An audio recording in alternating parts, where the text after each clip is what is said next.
Hello, everybody, and welcome back to episode 5 of Good People Doing Good Shit, my favorite series I've ever done. Sorry to take over throwbacks, but this is my favorite series, talking to good people about the good shit that they do. I am joined by the man who does it all. If I tried to list out everything, I'd forget something, so I'll let him talk about his content. It's Mr. Josh Robinson. How are you, sir? Fantastic. I'm happy to be here. It's always great to chat to people. It's crazy that we can talk to people throughout the world. It's kind of weird. I just get blown away by it. Yeah, it's amazing. You're living in Australia, obviously. It is 7:30 in the evening there, so prime time for you. So thanks for coming on. You could be watching prime time Australian television, but you're on Twitch with myself. How's Australia doing in terms of COVID at the moment? What's the COVID situation? Whereabouts are you in Australia first, and how's the COVID situation? So I'm in Adelaide, which for anyone that doesn't know is the same place that Rhea Ripley's from. That's the best way to describe it to wrestling fans. I'm in Adelaide. We pretty much are in a COVID-free country, other than like international travelers coming in. They're in like Medi hotels, and there's a few cases around, but we pretty much can live as close to normal as possible. There's still social distancing and all that kind of stuff, but there's no masks, there's no nothing. Everything's open. We have been incredibly lucky and just incredibly on top of it. So I'm grateful in that aspect because I know how other countries are. But yeah, we're pretty much in a as close to a COVID normal state, I guess you could say. Yeah, before we keep going, anyone sees if there's any lag or any lag in either of our video, it's very hard to get the two Wi-Fi connections to work together on Twitch. So I think the audio sounds clean. So bear with us. But let's keep going with this interview. I just want to make sure that people we're not freezing. If there's any problems, people let us know. But I do have here on my banners you on Twitter at Josh Robinson _0. But I have Robinson. Let me know what happened with the Twitter account. Story and a half. I know your beautiful Twitter account sadly deceased. What happened? Well, I know. Long live Josh Robinson 00 on Twitter.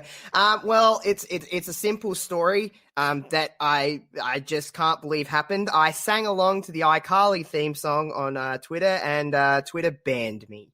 They suspended my account and all of my followers and all the work I put into that thing. And yeah, so iCarly and her gang took me down. I'm gonna keep that up there because that's a travesty. Of course, obviously the Twitter mods were Victorious fans or something like that because that's a travesty. Or maybe they're probably into new gen Nickelodeon. What do you think of new gen Nickelodeon? Because you seem like you're a big iCarly fan. I feel like every show on new gen Nickelodeon is the exact same. It's a family that are different.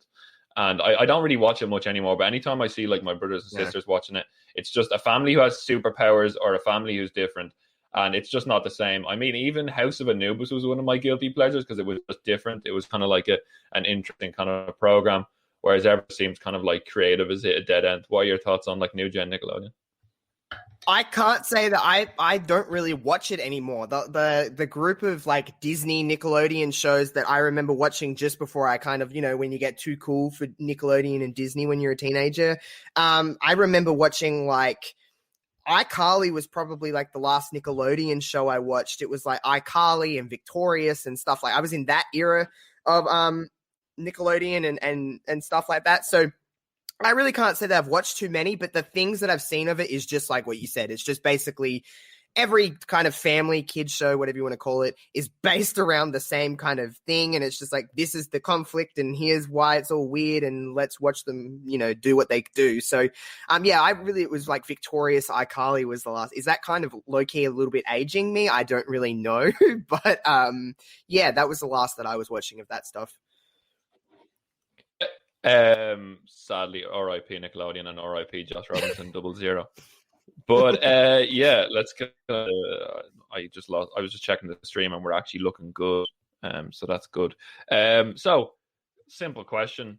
Do we want to start why you started the podcast or why you started watching wrestling? Is there a link between the two, or do you want to just mesh that question? We'll mesh those two questions together. Why did you get into wrestling in Australia, and then how did that turn into I want to make content about this? So for me, I have a brother that's 7 years older than me, so there's a little bit of an age gap between us. But I guess when you're a kid, especially I guess it's, the same for everybody, but if you have an older sibling, you want to be like them, especially, you want to be like your older brother. So him and my dad would watch wrestling. This was probably in like 99, 2000. I was young. I was probably 4 or 5 years old. And I can kind of remember just being like, oh, what are they doing? I want to hang out with them. I want to join in. So that's really why I started watching wrestling. Once I got old enough to understand it, obviously I grew my own love for it, but it was really just because of him. So that's why I started watching wrestling. And then all of these years later, it's just, everyone knows this with wrestling. It's hard to find other wrestling fans. And, you kind of that closeted wrestling fan that's like, do you like wrestling too? Because otherwise I'm not going to talk about it, because there's this weird cloud over wrestling where it's like, if you like it, you're kind of strange and all of this kind of stuff. So I just wanted to get my thoughts out on wrestling. It wasn't really within me when I first started a podcast, because, that was nearly 3 years ago. Like, we're just off a month off of 3 years ago. So I just wanted to get my thoughts out on wrestling. I didn't really think that anyone would listen to it. I was just like, I just want to talk about wrestling and just see what happens. So that's really why I started. And yeah, I just kind of fell in love with it.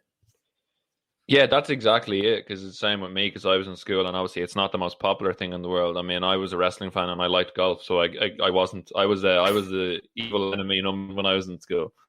But no, it's just about like, me and Kieran just wanted to talk about wrestling. And obviously, what good point you said about like you didn't really expect anyone to listen, but like when you started off, the same. Like when me and Kieran started off, we were like, listen, if we get 0 or 10, that'd be great. But how's your kind of perception of what your goals? How did you learn to kind of change those and become more ambitious as the podcast went on? Because you did get you are doing very well now, and you've got an audience, and you're doing really well on Twitch and love wrestling and all that.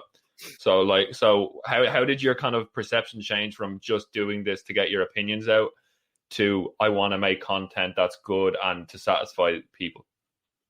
I think mostly is just I was kind of just the first, say, I don't know, 4 or 5 months of doing a podcast, I was just kind of talking into an endless void. No one was listening. No one knew who I was. Like, there was just nothing really happening.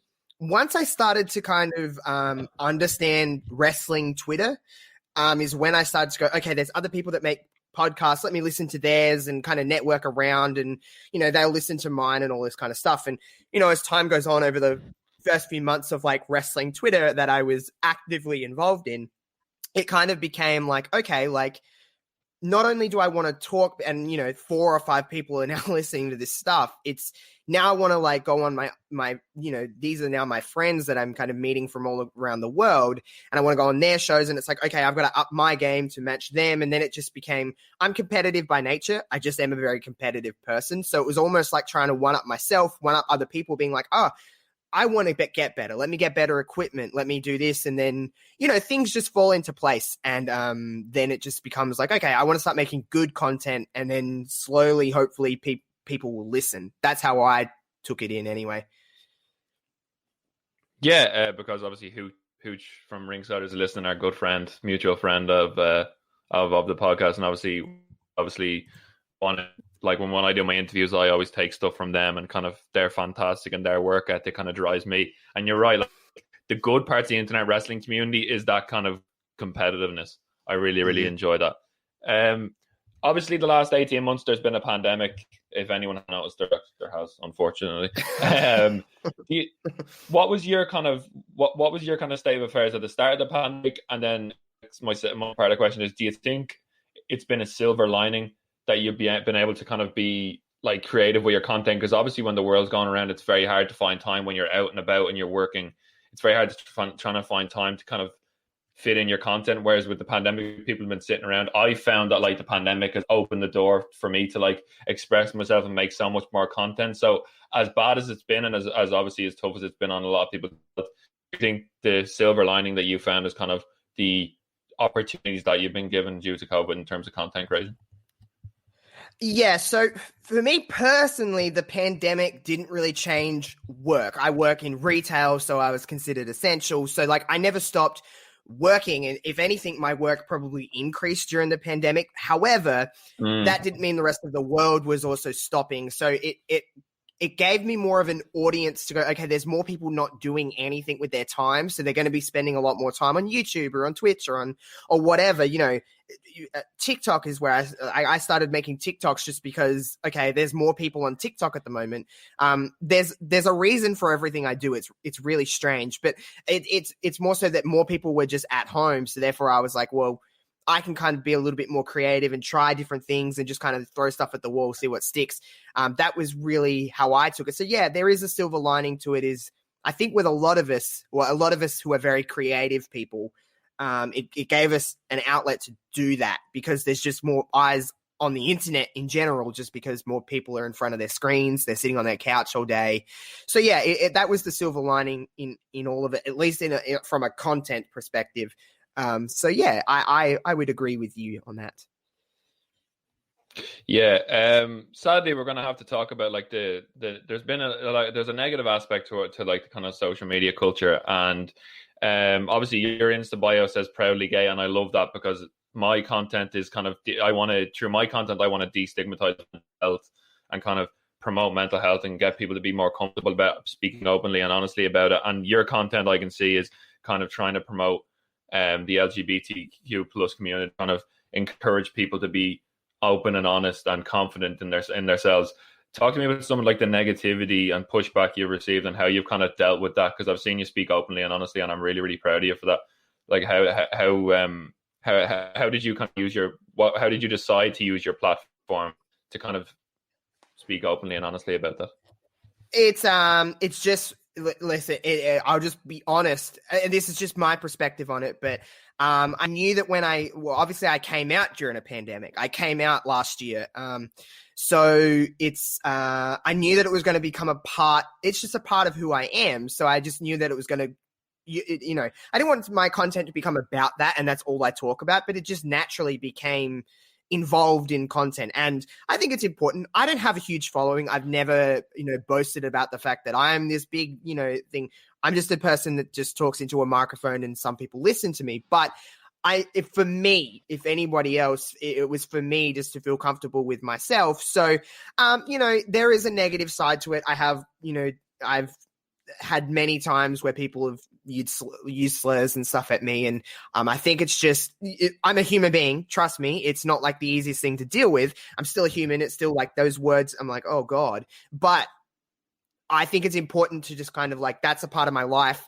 And, you never know who's watching. You never know who's listening. Even if there's only a few people listening to you, that one person could be going through something similar. So I think it's important, not just, being openly gay, just being openly yourself. I think it's important for anybody to do that. So, I understand there's a negative aspect. And if I ever was to get bigger, I understand that microscope becomes bigger and bigger and bigger, and it just kind of shines on that. So it's always going to be that kind of dark cloud of social media, but everything has good and bad sides. So you just have to learn to kind of, as much as it sucks to say, you have to learn just to take it. Yeah, but you said there's good and bad sides. That as big as you get, the bigger your platform gets to kind of promote being comfortable in your own skin. And that's kind of what I want to promote with this series. People doing good shit is people coming on and saying, yeah, I do good shit no matter what. You can be any ethnicity, actuality. And if you have good content, it really, really doesn't matter. And like one of the big positives is your energy and like positivity is just so infectious, and like it's one of the things that draws me to your content. You're just so passionate, and just like you're my kind of like it's that kind of person who like you see them doing their content, and you're like, I'd love to just have a beer, have a drink, and talk with this person in person, because they just talk and the energy is fantastic. Is that something for me? When I started the podcast, I was kind of like, I was positive, and I talk a lot, but only with the people I trusted. And like it took me a while to kind of be comfortable being open and honest, and kind of being confident and putting it out on a platform. How was that for you? Was it like natural? Did you have to kind of train yourself to kind of be like really infectious and yourself on camera, or did it just come straight away and there just happened to be a mic there? Yeah, I'm not gonna. I won't lie to you. I'm just kind of naturally like this all the time, so it really wasn't. I don't want to sound like I'm cocky, but it just wasn't very hard for me to do this kind of stuff. It's not difficult for me to just be myself in front of a camera. Yeah, okay. There's probably aspects I turn up a little bit when I know when I'm streaming and I know when I'm making content. I know when I have to talk a little louder and just a bit more vibrantly, I guess you would say. But like I am kind of naturally like this. I was always like it as a kid. I'm just that creative kind of person. So it wasn't hard for me. I always knew when I was going into this, especially when I started to gain a little bit of a following, I'm like, I'm going to be 100% myself. I'm going to be an open book. There's not really a lot that I keep to, like, I just kind of, how I am with tweets and stuff like that as well. I just say what's on my mind, and that's how I've kind of am. So it's not really necessarily like hard for me. It was just I knew that was going to set me apart. I don't really think I truly believe I don't have the best content. I honestly believe, but I think what sets me apart from, say, somebody else is that, okay, I might be speaking about the same thing, especially when I was doing a podcast more so, I was like, I'm speaking about wrestling, but I knew my personality was going to set me aside, because if I'm just myself, no one else can really be me, as corny as that sounds. No, it's absolutely true. We're all different, and that's kind of your niche. People don't think they have a niche, but they have a niche right there with their personality if they just use it. Because I think a lot of people kind of hide in, and they become kind of dragged up with the crowd, and they become kind of not themselves. But if you're like me and I think Josh will like the same sentiment. If you're doing content creation, just be yourself, because that's the first niche. That's the first niche straight away. But yeah, obviously everyone has like a moment where they realize, like, you do the podcast, but like everyone has a moment where they realize, yeah, I'm good at this, or like you give yourself like a kind of you kind of, I'm actually doing something good. Like for me, it was kind of like an interview I did with like Kerry Silken at the start. I was like, wow, this is going places, and I'm really, really proud of that. What was your kind of moment where you realized, like, gone from being like, I'm doing content, I may be doing it good, to being like, oh yeah, this is actually something that I can grow, and I have a fan base? Was there a podcast? Was there a moment on the Twitch stream? Was there a moment with like anybody on Twitter? Was there anything you can pinpoint as kind of a landmark for you? I don't know. It's weird to think back over this kind of stuff, because it has been 3 years I've been doing this, and there's been moments where I've thought maybe, but to be completely honest with you, I find, for me at least, when I knew that I was doing a good job is when I felt most comfortable doing something, but not comfortable in like this is comfortable and I'm not enjoying this way, just like comfortable in the sense of like, okay, I know what I'm doing here. I didn't really feel that with podcasting. I won't lie to anybody. I didn't really ever feel like, there was episodes where I kind of, got off the call and I was like, oh, that was a good episode. But I never really felt like, I was like, I don't know, would I listen to that for an hour? I don't honestly know. It wasn't really until I started like Twitch streaming, and I'd have streams, and my energy would just carry on once I press, stop, and I would like get off the stream, and I'd be like, oh man, that was just such a good stream. Like people were interacting and all of that kind of stuff. So Twitch is really where I probably grown the most as a person. In the last, I've only been doing Twitch just over a year, like properly.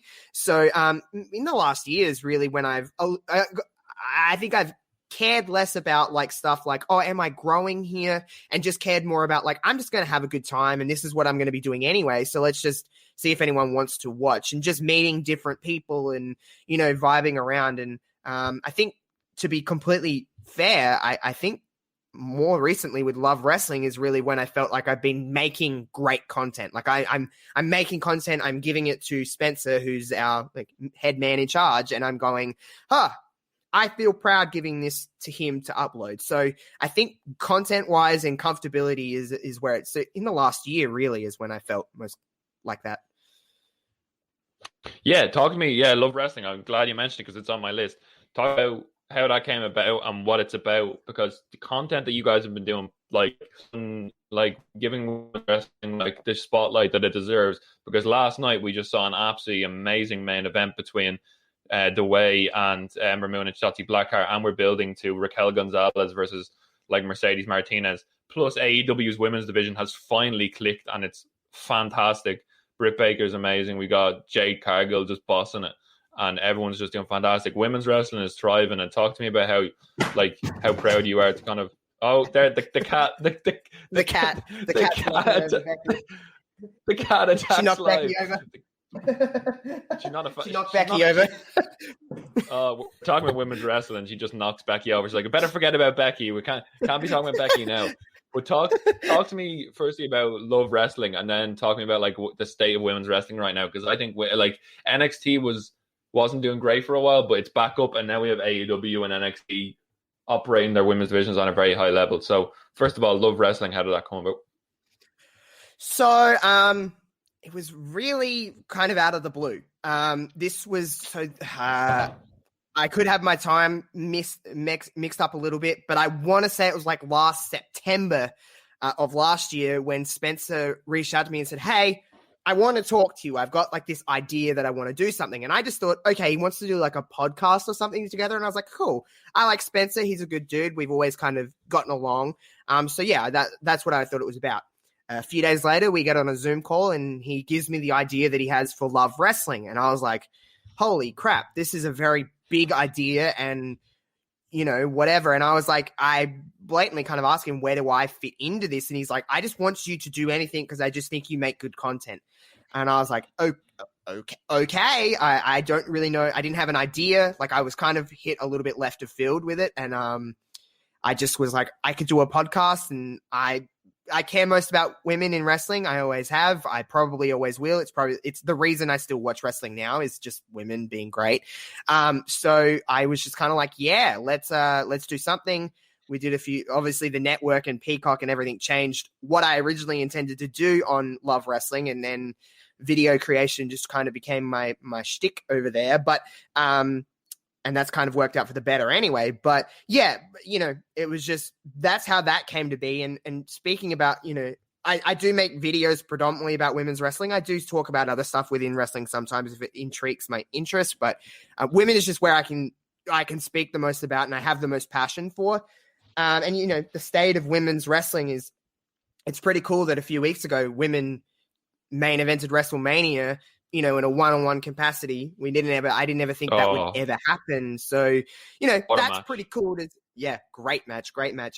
Just women all around, women throughout all of wrestling, company aside, women are just doing great things. And that's what I like to see. And I even when, you know, people were, you know, kind of getting on, I don't watch a lot of AEW. It's just, I've kind of cut down on a lot of wrestling that I watch in general. I'm just kind of watching NXT and pay-per-views at this point, just because I was getting a little bit overwhelmed with the amount of wrestling that I was watching, and I was beginning to not like it. So I was like, I just got to cut down a little bit. That's not anything on any show or anything like that. It's just more so for me, I was just like, I'm watching too much wrestling and I'm beginning to dislike it, and I don't want to dislike wrestling. So I just kind of pinpointed what I enjoyed the best, which is NXT. But that's not to say that I don't pick out things from AEW or Raw or SmackDown or whatever company, wherever in the world. I'm picking out things that I'm like, oh, I want to watch that, and I'll watch that. I'm just not watching it in full. But, you know, even when AEW was getting kind of hammered with how they were, you know, their women's division was being booked, what I like about it most, and with the silver lining is that people wanted it to be really good. And whenever women have been kind of in any company, like, okay, women aren't getting, you know, used correctly, and people are like, we want women in the spotlight. That's what I think is the most satisfying thing. And obviously, women are just killing it across the board. You mentioned the fact that we just had the Way versus a Shotzi and Ember in a great, like, women are having street fights on mainstream television. Again, I didn't think that would be happening, and now it's just a regular thing, main eventing all different shows, pay-per-views, WrestleMania, whatever it may be. It's just cool to see that. And it's just what I'm most passionate about. Thunder Rosa and Britt Baker in that main event of AEW. Holy mother of God. That was the turning point for it. That was amazing. The turning point for AEW for me. Because since then, Britt Baker's gone up in the rankings. You got Thunder Rosa still there. You got Serena Deeb to come back. Like, even to a point where like Jade Cargill is just a machine. They've really turned it around. I'm really happy there's like a competitiveness now with those, because they were kind of playing one off the other when NXT was doing really well. They were like, WWE's women's division isn't great, and I didn't like to see that. And NXT kind of dipped for a while, the women's division kind of dipped for a while, but now they're back operating at like their highest levels, and like they're both like going full throttle, and there's some amazing matches. I mean, Raquel and Mercedes is going to be a all out brawl. They're going to kick the crap out of each other, and I can't wait to see that. But yeah, I gonna put you on the spot here, Josh.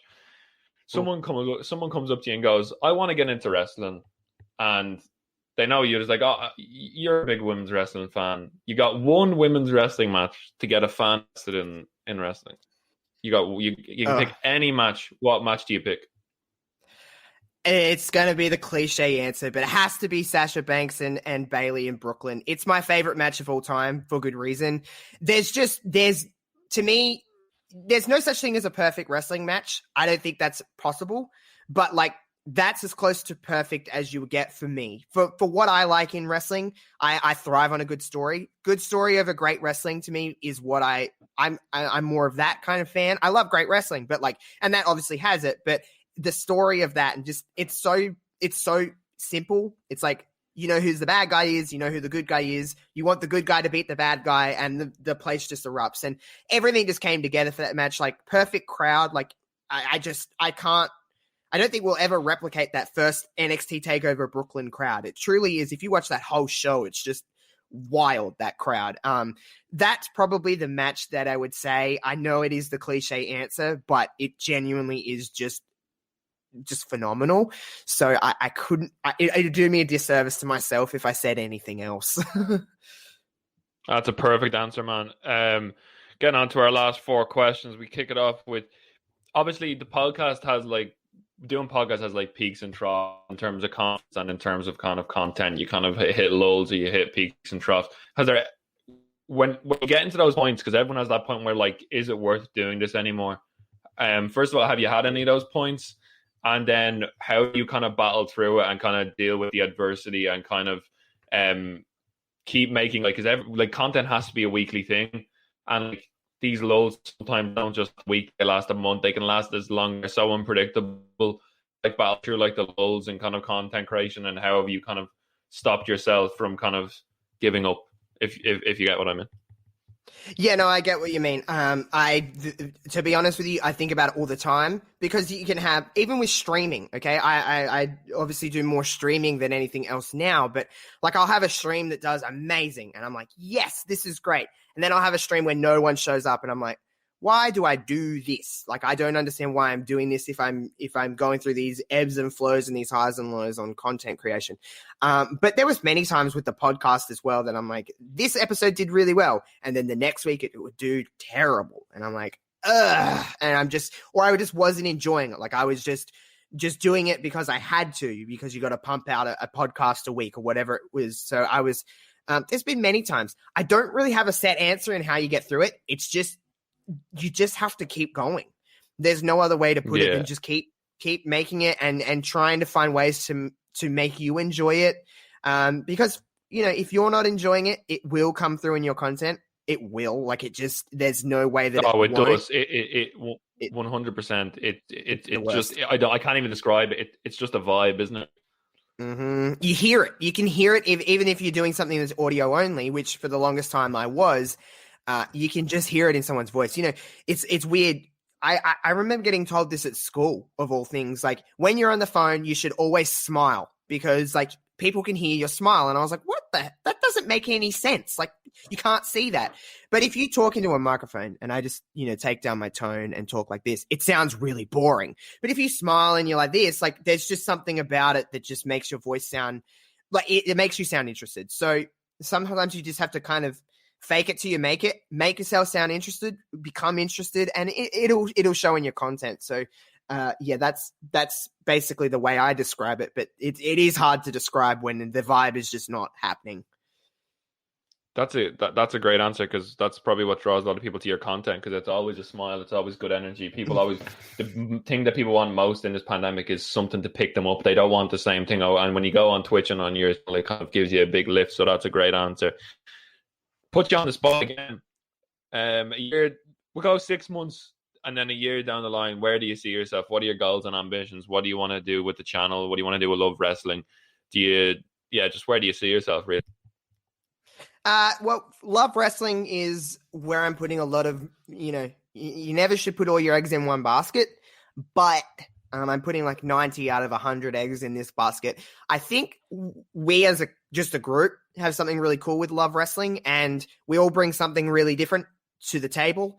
And it's good that we can kind of focus on our little section. And I want to help grow Love Wrestling's YouTube, and I want to put out different things. And, you know, we kind of have that kind of vibe of that's my little section of Love Wrestling. And it's like, you go to there and you know that's what you're going to get from these. And I want people to be excited about a new video coming out for Love Wrestling. So just trying to do something a little bit different, because not, you know, at least in our little world of the internet community, of course, bigger places do it, but not a lot of people seem to be doing exactly what I'm doing on Love Wrestling. So I've always tried to just make myself be really different from everybody else.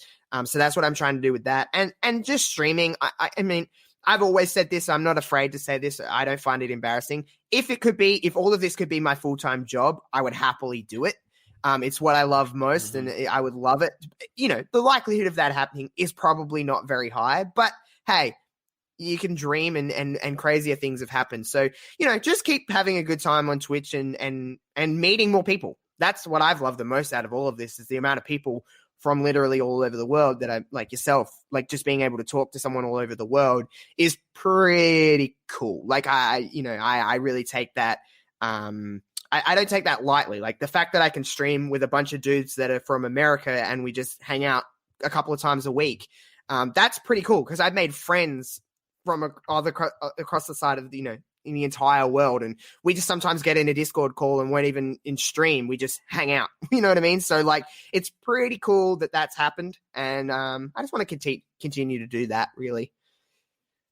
Yeah, follow Wrestling CA on Twitter right there, and go follow Josh on Twitch. We'll put the links all in the descriptions.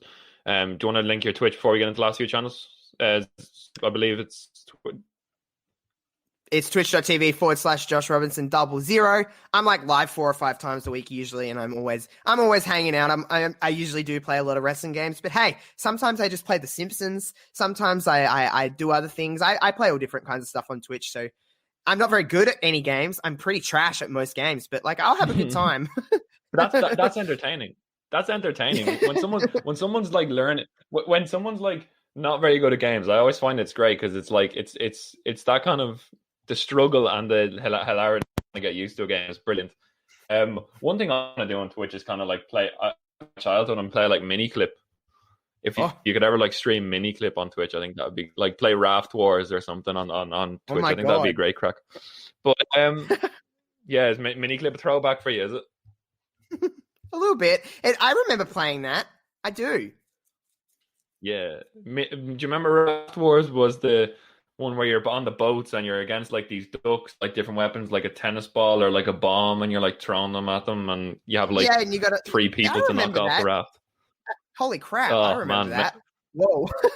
Childhood. I might just do a mini clip gaming session. Just to relive my childhood. Play a bit of Mario Kart as well. There's another one that I love. Oh yeah. But, 2 more questions. I want to end on the mental health question, so I'm going to go with this question first. I know there's a lot of them out there. Any creators you want to shout out? The platform is here right now. Is there any creators that you think are doing good shit right now that you want people to know? Oh man, I mean, I hate leaving anybody out. That's my biggest fear, is like I could go on for hours and list so many people.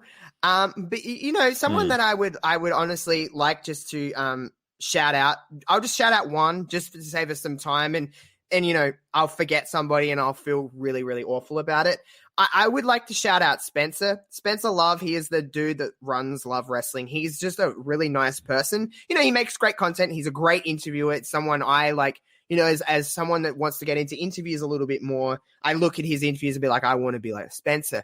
So Spencer's probably the one that I'll give a little bit of a shout out to, just because he is a really good person and he cares. And that dude puts in a lot of work. I don't think anyone realizes the amount of hours that dude puts into Love Wrestling and his own stuff, and just and maintaining a smile and stuff like that. It's cool to see. So I'll just shout out one, just because I will forget everybody and then I'll feel like a piece of crap. So Spencer's the one. Spencer, yeah, he recently put out an interview with Nick Aldis, and that was very, very good, talking about obviously Mickey James' situation and Just fantastic interview. Just go check it out, please. I'll link it in the description as well.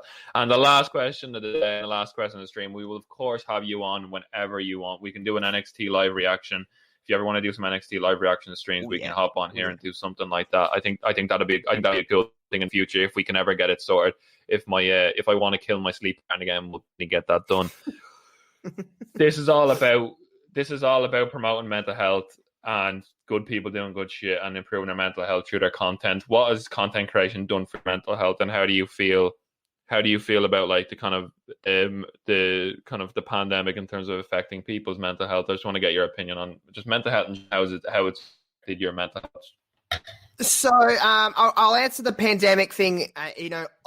For obvious reasons, it can really screw with people's mental health because a lot of people thrive off of being social and being, out and about and being with their friends or, going and traveling. That's sometimes people's get up just to keep them sane. So a lot of people have just been affected in that way. So but like there's again, pros and cons to everything. A lot of people who are a little bit more introverted would probably be like, okay, that stress of having to go out and see large group of people is now gone. So, I mean, there's pros and cons to it all. But for me personally, mental health, content helps me a lot. Without content, without, all of that, I would not have came out. I would not have done any of this kind of stuff because I wouldn't have the confidence to. Content has given me so much self-confidence, like just within myself. Like this will probably shock no one, but I don't have much of a self-confidence issue in being like, okay, I know what I kind of offer. I'm happy. I'm just kind of vibing over here. So I don't really lack that, but content has made that for me with terms of my mental health and stuff like that. It just I'm a very creative dude. I'm just a very creative person. So content kind of keeps me sane in that. Like if I'm having a bit of a rough day, Twitch streaming is the best thing that I can do. I can look forward to that and go, okay, like at least I've got this tonight or this tomorrow morning that I can like sit down for 2 or 3 hours and just kind of hang around and, talk to people and stuff like that. So it keeps me sane. So, I think that's probably the biggest thing with mental health. I think, a lot of people shy away from talking about mental health. I never have.